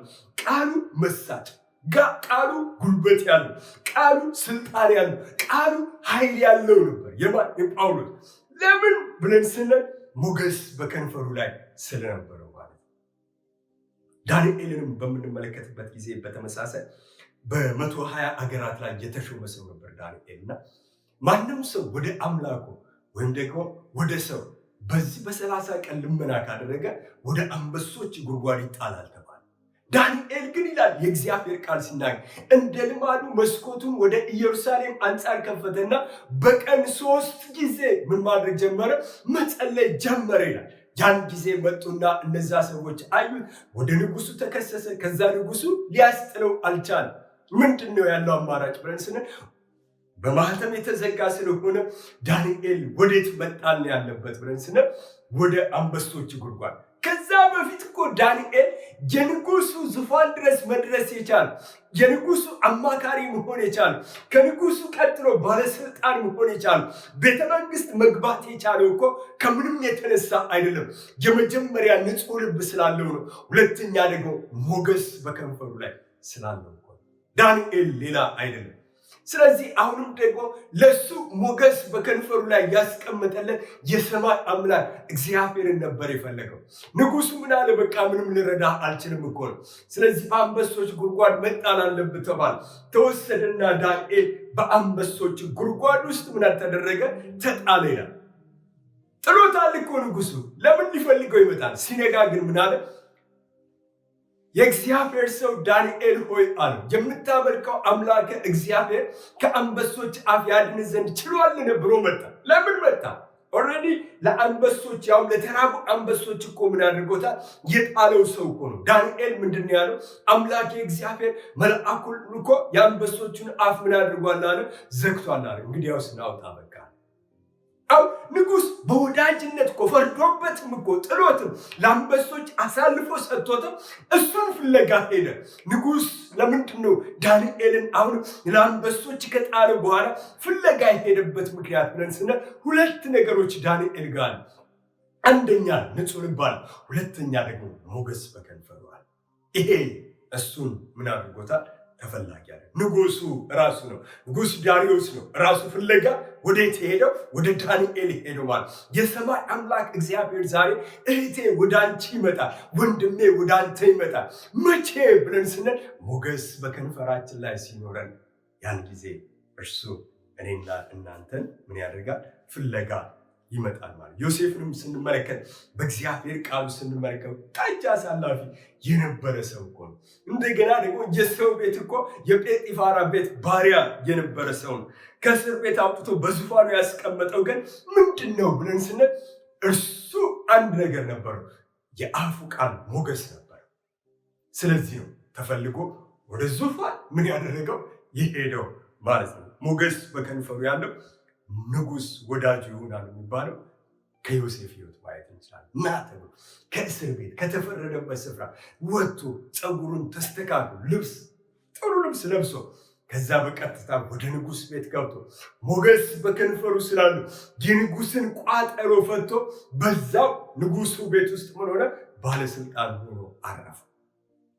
ንጉስ ፈለገው። ከየት? ከተጣለበት ከእስር ቤት። ብቻ አንተ ሞገስ በከንፈር ይኑር። ማንም አይፈልግም፣ ንጉሱ ግን ይፈልጋል። የዘላለም አምላክ እግዚአብሔር እርሱ ይፈልግሻል። ለዚህ ነው መጽሐፍ ቅዱሳችን ሞገስ በከንፈሩ ያለው ዘወትር መልካም ቃልን ምንም ያደርግ ነው የሚናገር። የስንፍና ቃል የለበት፣ የሐሜት ቃል የለም፣ ከንቱ ቃል የለበት። ነገር ግን የሞገስ ቃል ነው። ከሱ ውስጥ ያለው በአፉ ስንፍናና የስንፍና ቃል የሌለው ክፋትና የክፋት ቃል የሌለው ንግግሩ አጥጋቢ የሆነ ቃሉ ስልጣንና ጉልበት ያለው እሱ ንጉሥ ወዳጅ ይሆናል። ብዙ ሰዎች ኢየሱስን ሊሰሙት ይመጡ ነበርና ከዚህ የተነሳ በጣም በተመስጦ ሆነው ይሰሙት ነበር እና ዞር ሲሉ ደግሞ ይመሰክሩለታል። እንደዚህ ሰው ሲናገር ማንንም ሰምተን ምን አናደርግም አናውቅም ይላሉ። ለምን ብለን ስንል የእሱ ቃል ጉልበት አለው። ወደ ውስጣቸው ይገባል፣ ወደ ልባቸው ይገባል፣ የውስጣቸውን ቋጠሮ ይፈታል፣ ውስጣቸውን ይነቃቸው ስለነበረ ያን ጊዜ ምን ይላሉ? በእውነትም እንደዚህ ሰው በህይወት ዘመናችን ሲናገር ሰምተን አናውቅም። ሞገስ በከንፈሩ ያለው እንደዚህ ነው ማለት።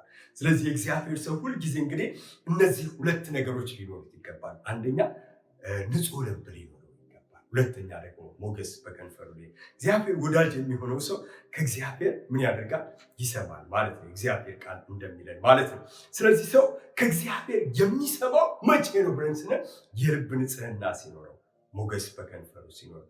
የአእምሮ የልብ ንጽህና ለህይወት ዘመናችን አስፈላጊ የሆነ ነገር ለአገልግሎት አይደለም፣ ለህይወት ዘመናችን በቃ በእግዚአብሔር ቤት በምንኖርበት ዘመን ሁሉ እግዚአብሔር ከኛ የሚፈልገው ምንድን ነው ብለን ስንል የልብ ንጽህናና ሞገስ በከንፈራችን ማለት ነው። ልቡ ንጹህ የሆነ ሰው ንጹህን ነገር ይናገራል። ንግግሩ ደግሞ በጨው እንደተቀመመ ጳውሎስ እንደሚለው ለኤፌሶን ሰዎች እንዲሁ ደግሞ በጸጋ ይሆናል። በጨው እንደተቀመመ ማለት በቃ የሚጣፍጥ የሚያምር እንደገና ወደ ሰዎች ልብ የሚደርስ ማለት እንዲህ ይሆናል ማለት። ስለዚህ የበረከቱ መንገድ ቤት በኩል ነው ብለን ስንላሉ እግዚአብሔር እኔን የሚባርከኝ ቤት በኩል በእውነት እግዚአብሔር እንዲባርከኝ እፈልጋለሁ ብዬ ስል በአገልግሎቴ እንዲባርከኝ እፈልጋለሁ ብዬ ስል እግዚአብሔር ሊባርከኝ ሲመጣ ወደ እኔ ሲመጣ ሁለት ነገሮችን ይፈልጋል በዛሬው ስብከቴ ማለት። አንደኛ የልብ ንጽህና፣ ሁለተኛ ደግሞ ሞገስ በከንፈሩ ያለው ማለት። ንጉሥ ሁልጊዜ እንግዲህ መልካምን የሚናገረው ቅን ልብ ላለው ሰው። ንጉሥ መጥቶ የሚያወያየው ለማን ነው ብለን ስንል ሞገስ በከንፈሩ ላለው ነው ማለት ነው። በማጠቃለያችን እንግዲህ የአንድን ሰው ታሪክ ነግራቸዋለሁ። መርዶኪዎስ ንጉሥ አርጤክስስ ፈልጎ አልሄደም። መርዶኪዎስን ስንመለከት የቱ ጋር ነው ብሎ መርዶኪዎስን ፈልጎ አልሄደም። ነገር ግን መርዶኪዎስ ራሱ አስፈልጎ ወይም ፈልጎ ወደ ማን የመጣው ብለን ስንል ንጉሱ ራሱ ፈልጎት የመጣው ወደ ማን ነው ብለን ስንል ወደ መርዶኪዎስ ነው የመጣው። መርዶኪዎስ ግን ወደ ንጉሱ መሄድ አላስፈልገው። ስለዚህ መርዶኪዎስ ያደረገው ምንድን ነው ብለን ስንል እግዚአብሔርን ፈለገው። እሱ ያደረገው ይህንን የሞት አዋጅ ታውጇል። እሱ እግዚአብሔርን ፈለገ። ስለዚህ በንጉሱ በአርጤክስስ ላይ የታሰበውን ሐሳብ ሁሉ ለንጉሱ ከዛ በፊት ከ2 ዓመት በፊት ምን ያደረገ ሰው ነው? የተናገረ ሰው ነው። ንጉሱ መርዶኪዎስን ፈልጎት መጣ። ንጉሱ አርጤክስስ መርዶኪዎስን ፈልጎት መጣ። ስለዚህ ምን አደረገው ብለን ስንል ከሱ በማዕረግ ሁለተኛ ሰው አድርጎ አስቀመጠው። የእግዚአብሔር ቃል ሲናገር ምን ይላል? በብዙ ወንድሞች ዘንድ የተወደደ ይሏል መርዶኪዎስ። ለሕዝቡ መልካምን የፈለገ ለዘሩ ሁሉ ደግሞ በደህና የተናገረ። ስለዚህ የእስራኤል ልጆች ሁሉ የሚያውቁት የእግዚአብሔር ቃል የመሰከረለት መርዶኪዎስ ምን አይነት ሰው ነበረ ብለን ስንል ልቡ ንጹህ የሆነ ሰው፣ እንደገና ደግሞ የአንደበቱ ቃል ደግሞ ሞገስ የነበረው ሰው ነበር። ስለዚህ ንጉሱ በመርዶኪዎስ ዘንድ ያየው ነገር ምንድን ነው ብለን ስንል ንጹህ ልብና ሞገስን ነበረ ማለት ነው ያየው። ስለዚህ የእግዚአብሔር ቃል እንግዲህ ሲናገር ክብር ይላል ከምስራቅ ወይም ከምዕራብ ወደ ሰው ልጆች ምን አደረገ? አይመጣም ይላል። ከሚያከብር ከማን ነው ይለናል? ከዘላለም አምላክ ከእግዚአብሔር ይላል። እግዚአብሔር ደግሞ የሚያከብረው ደግሞ ማንን ነው ብለን ስንል ልቡ ንጹህ የሆነና ሞገስ በከንፈሩ ላይ ያለው ሰው ነው። እግዚአብሔር ወደ ክብር ሊያመጣ ሲፈልግ ዛሬ ሁለት ነገር ይፈልጋል ብያቸዋለሁ። የልብ ንጽህናና ሞገስ በከንፈሩ ያለ። ጌታ ኢየሱስ ክርስቶስ በማቴዎስ ወንጌል ምዕራፍ 12 ቁጥር 35 ላይ ሲናገር መልካም ሰው አለ ከልቡ መልካም መዝገብን መልካም ነገርን ያወጣል፣ ክፉ ሰው ደግሞ ከክፉ መዝገቡ ክፉን ነገር ምን ያደርጋል አለ ያወጣል በማለት ነው። መልካም ሰው ከመልካም ልቡ ከልቡ የሚገው ከመልካም ልቡ መልካም መዝገብን መልካም ቃልን መልካም አስተሳሰብን መልካም ቋንቋን ምን ያደርጋል ያወጣል። ክፉ ሰው ደግሞ አለ ከክፉ መዝገቡ ክፉ ነገርን ምን ያደርጋል? ያወጣል አለ። ስለዚህ ጌታ ኢየሱስ ክርስቶስ ምን ማለቱ ነው?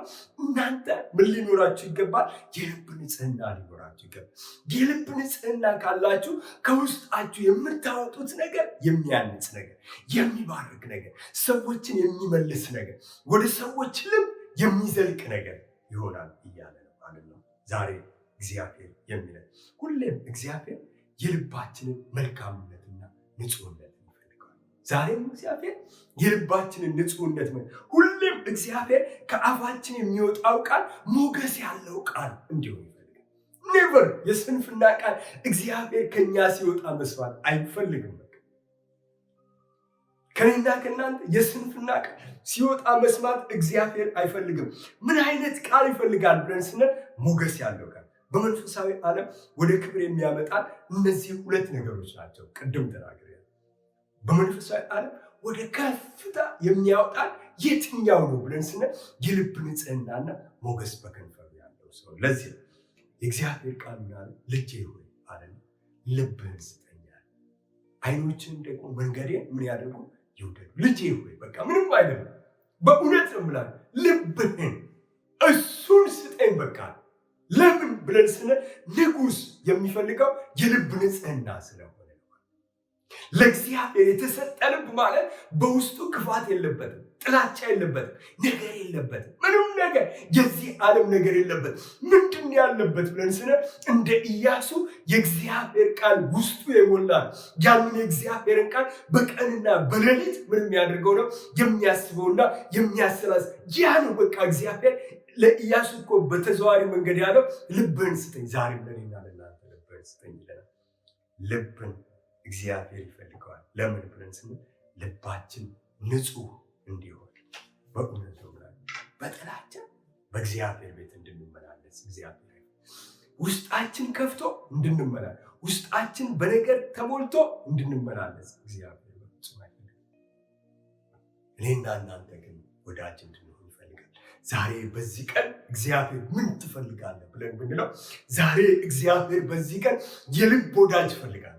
የልብ ወዳጅ የልቤን ምን ማደርገው ሰው የማጫውተው ሰው ፈልግ። ነገር ግን እኔ የልብ ወዳጅ ፈልጌ ስመጣ ደግሞ መስፈርት አለኝ አለ እግዚአብሔር። የኔ መስፈርት ምንድን ነው አለ? የልብ ንጽህናና ሞገስ በከንፈሩ ያለው አለ። ንጹህ ልብ ያለው ሁሉ ምን ይሆናል ብለን ስንል የእግዚአብሔር ቤስት ፍሬንድ ይሆናል፣ ወዳጅ በቃ ይሆናል። ንጹህ ልብ ያለው ሰው ነው ንጹህ ነገርን ደግሞ መናገር የሚችል ሰው። ንጹህ ልብ ከሌለው ንጹህ ነገር መናገር፣ የሚያንጽ ነገር፣ የሚተክል የሚያቆም ነገር መናገር አይችልም። ንጹህ ልብ ያለው ሞገስ በከንፈሩ አለው። ስለዚህ ንግግሩ ሁልጊዜ ብያቸዋለሁ በጨው እንደተቀመመ እንዲሁ በጸጋ ይሆናል ማለት ነው። መዝሙር 45 ቁጥር 2 ላይ እንዲህ የሚል ጥቅስ አለ። ውበት በከንፈሮች ስላለ እግዚአብሔር ለዘላለም ባረካል። ሃሌሉያ! ደስ አይልም? በእውነት ነው ማለት ያስደስታል። ይሄ ውበት የት ስላለ አለ? በከንፈሮች ስላለ ንጉሥ እግዚአብሔር ለዘላለም አንተ ምን አደረገ አለ? ባረካል። ይሄ እኮ ስጋዊ ነገር ላይ ወይ ቻፕስቲክ፣ ሊፕስቲክ፣ ባዝሊን የምንቀባው እዚህ ከንፈር ላይ እኮ አይደለም። ነገር ግን ከከንፈራችን የሚወጣው ከአፋችን የሚወጣው ቃል ላይ እኮ ማለቱ ነው። ለዚህ ነው ውበት በከንፈሮች ስላለ እግዚአብሔር ለዘላለም ባረካል። ሰው መልካም ቃልን የሚናገር ከሆነ የሞገስ ቃልን፣ የሚያነጽ ቃልን፣ የሚተክል ቃልን የሚናገር ከሆነ እግዚአብሔር ለዘላለም አንተ ምን አደረገ አለ? ባረከ። ክብር ለእግዚአብሔር ይሁን። በእውነት ነው የምላችሁ ዛሬ በዚህ ቃል ሁላችሁም እንደተነካችሁ አምናለሁ። ሁላችንም ልባችንን ከዚህ በኋላ ብለን እርግጠኛ ነን እንደምንጨክን አውቃለሁ። አንደበታችን ለስንፍና፣ አንደበታችን ለከንቱ ቃል እንደማይከፈት አምናለሁ። እንግዲህ እግዚአብሔር የተናገረው በሌላ አባባል ውጫዊ ውበታችንን ሳይሆን መልካም ንግግራችን ማለት በእግዚአብሔር ዘንድ እኛን ሞር የተወደድን ለእሱ የተጠጋን ሰዎች አለ። ንጹህ ልብ ያለው ሰው እርሱ የእግዚአብሔር ወዳጅ ይሆናል። መልካም ነገርን የሚናገር ሰው እርሱ ለእግዚአብሔር ወዳጅ ይሆናል። ይህንን አንርሳ። እግዚአብሔር ዛሬም ምን ትፈልጋለህ ብለን ስንለው ወዳጅ ይፈልጋል። መቼም ይቅርታ አድርጉልኝ፣ አንዳንድ ጊዜ በእግዚአብሔር ቤት ውስጥ የምናያቸው ነገሮች አሉ። አንዳንድ ሰው እኔ ለእግዚአብሔር የቀናው ነኝ ይልና ከዛ በኋላ ምን ያደርጋል? መድረክ ላይ ሲያስመልክ የነበረውን ሰው ይዞ ሰባኪውንም ወስዶ በጸሎት የመራውንም በቃ ይዞ በቃላት ምን ያደርጋል? ወስዶ ብቻ ለዛው ለራሱ ሰው አይደለም ለሌላ ሰው ነው። ግን ያ ሰው ምን አይነት ሰው ነው ብላችሁ ስትለው እኔ ለእግዚአብሔር የቀናው ሰው ነኝ ብሎ ይላል። ለእግዚአብሔር የቀና ሰው ምን አይነት ሰው ነው ብለን ስንል የልብ ንጽሕና ያለው ሰው ነው። ለእግዚአብሔር የቀና ሰው ምን አይነት ሰው ነው ብለን ስንል ሞገስ በከንፈሩ ያለው ሰው ነው። ከዛስ በኋላ የቀናው የዘላለም አምላክ እግዚአብሔር ራሱ ወደዛ ሰው ይመጣል። ከዛ ያ ሰው የሚናገረው ቃል ትክክለኛ የእግዚአብሔርን ነገር ይናገራል። የእግዚአብሔር ወዳጅ ግን ንጹሕ ልብ ያለውና ሞገስ በከንፈሩ ያለው ነው። ክብር ለእግዚአብሔር ይሁን። እግዚአብሔርን ስለ ቃሉ እናመሰግናለን። በእውነት እግዚአብሔር እንዲህ አይነት ሰዎች እንድንሆን ይርዳ። ቃሉን አነበዋለሁ አንድ ጊዜ። የልብ ንጽሕና የሚወድና ሞገስ በከንፈሩ ያለች ንጉሥ ወዳጁ ይሆናል። ሃሌሉያ ሃሌሉያ። እግዚአብሔር እናመሰግናለን። እግዚአብሔር እናመሰግናለን። ሃሌሉያ። ክብር ስለሚገባህ እናመሰግናለን። ሞገስ ስለሚገባህ እናመሰግናለን። የሰማይ አምላክ እግዚአብሔር እናመሰግናለን። ክብር ላንተ ይሁን። ስለ ቃልህ እናመሰግናለን። ቃልህን ስለላክልን እናመሰግናለን። ሃሌሉያ። ጌታ ሆይ ተመስገን። እኔንም እርዳኝ፣ ወንድሞቼን እርዳ፣ እህቶቼን እርዳ። ይህንን ቃል የሰሙ ቅዱሳን ወንድሞቼና እህቶቼን ሁሉ በኢየሱስ ክርስቶስ እርዳኝ። ጌታ ሆይ ለእኔም የተናገርከኝ አንተ ነህ፣ እኔንም እርዳኝ። ለወንድሞቼና ለእህቶቼም ደግሞ በመንፈስ አማካኝነት ተናግረሃልና እርዳኝ። እግዚአብሔር የዘላለም አምላካችን ሆይ እናመሰግናለን። ጌታ እግዚአብሔር አምላካችን ሆይ በቃል ስለተናገርከና ስላስተማርከን በኢየሱስ ክርስቶስም ክብር ላንተ ይሁን። አምላካችንና መድኃኒታችን እግዚአብሔር ሆይ ቃልህን ይላክልን፣ በቃል የተናገርከን፣ በቃል ወደ እያንዳንዳችን የመጣ የዘላለም አምላክ እግዚአብሔር በኢየሱስ ክርስቶስም ክብር ላንተ ይሁን። አምላካችንና መድኃኒታችን እግዚአብሔር ሆይ በዚህ ቀን አንተ ተናገርከን። ንጉሥ ወዳጅ ይፈልጋል። ንጉሥ የሚፈልገው ወዳጅ እግዚአብሔር አንተ የምትፈልገው ወዳጅ ደግሞ የልብ ንጽሕና ያለውና ሞገስ በከንፈሩ ያለው ሰው ነው ብለሃል። ጌታ እግዚአብሔር አምላኬ ሆይ በኢየሱስ ክርስቶስ ስም እኔ ጸልያለሁ። የዘላለም አምላክ እግዚአብሔር ሆይ ልባችን ያልነጻበት እጅግ ብዙ ነገር አለ። ዛሬ ግን በኢየሱስ ክርስቶስ ስም ይህንን መልእክት የሚሰሙ ወንድሞቼና እህቶቼ ልባቸው ነጽቶ እግዚአብሔር አምላክ ቃልህ ብቻ በውስጣቸው እንዲገለጥ እኔ በኢየሱስ ክርስቶስ ስም ጸልያለሁ። ጌታ ሆይ አንተ የሌለበት፣ አንተ የማትከብርበት፣ ያንተ ልብ የማያርፍበት የትኛው የልባችንን ሐሳብ በኢየሱስ ክርስቶስም አንተ ከስር ከመሰረቱ እንድትነቅለው በኢየሱስ ክርስቶስም ዛሬ እንድትገርዘው እኔ እለምንሃለሁ። ጌታ እግዚአብሔር ሆይ ቃልህ ሲናገር ዛፉን መልካም አድርጎት ፍሬው መልካም ይሆናል እንዳል የዘላለም አምላክ እግዚአብሔር ሆይ ልባችን መልካም ሲሆን ነው አንደበታችን መልካም ቃል የሚናገረው። ልባችን ውስጥ የሌለውን አንደበታችን አይናገርም። ስለዚህ የዘላለም አምላክ እግዚአብሔር ሆይ ልባችንን እንድታጸዳው በኢየሱስ ክርስቶስም እኔ እለምንሃለሁ። የአንደበታችን ቃል በኢየሱስ ክርስቶስም ሞገስ ያለው ቃል እንዲሆን ደግሞ እግዚአብሔር አምላክ የስንፍናን ቃል ከአንደበታችን እንድታርቅ የድካምን ቃል አንተ የሌለበትን የማትከብርባቸውን ቃሎች ሁሉ በጌታ በኢየሱስ ክርስቶስ ከአንደበታችን እንድታርቅ እኔ እለምንሃለሁ። ጌታ ሆይ ስለተናገርከን በቃል ወደኛ ስለመጣ ስለመከርከን በጌታ በኢየሱስ ክርስቶስም ክብር ላንተ ይሁን። በእውነት አንተ ወዳጅ ትፈልጋለህ። ወዳጅ ስትፈልግ ደግሞ እግዚአብሔር አምላኬ የዘላለም አምላክ ሆይ ወደኛ ስትመጣ በፍጹም ልባችን ተለውጦ አንደበታችን ተቀድሶ በፊት መገኘት እንድንችል በኢየሱስ ክርስቶስ እርዳን። ጌታ ሆይ ስለተናገርከን ስላስተማርከን በቃል ወደኛ ስለመጣ ክብር ለስምህ ይሁን። እናመሰግናለን፣ እናከብርሃለን። ጌታ እግዚአብሔር አምላካችን ሆይ ክብር ላንተ ይሁን በኢየሱስ ክርስቶስ አሜን። እግዚአብሔር አምላካችን ይባርካችሁ። እግዚአብሔር ይጠብቃችሁ። እግዚአብሔር አምላካችንን ጸጋውን ያብዛላችሁ። እግዚአብሔር ከክፉ ነገር ሁሉ ይጠብቃችሁ። የዘላለም አምላካችን እግዚአብሔር በምትወጡበት በምትገቡበት ስፍራ ሁሉ ሰላምን ይስጣችሁ። እግዚአብሔር ይጠብቃችሁ፣ ከክፉ ነገር ሁሉ ይጋርዳችሁ። እግዚአብሔር በነገራችሁ ሁሉ መከናወንን ይስጣችሁ፣ ጤናና ሰላምን ይስጣችሁ። የዘላለም አምላክ እግዚአብሔር እርሱ በነገር ሁሉ ከእናንተ ጋር ይሁን። እግዚአብሔር አምላክ በእውነት ንጹሕ ልብና ሞገስ በከንፈራችሁ ላይ ያላችሁ ሰው እንድትሆኑ ያድርጋችሁ። እግዚአብሔር በዚህ በረከት ይባርካችሁ። በእግዚአብሔር አብ፣ በእግዚአብሔር ወልድ፣ በእግዚአብሔር መንፈስ ቅዱስ አንድ አምላክ ስም ባረኳችሁ። የተባረካችሁ ሁኑ። አሜን።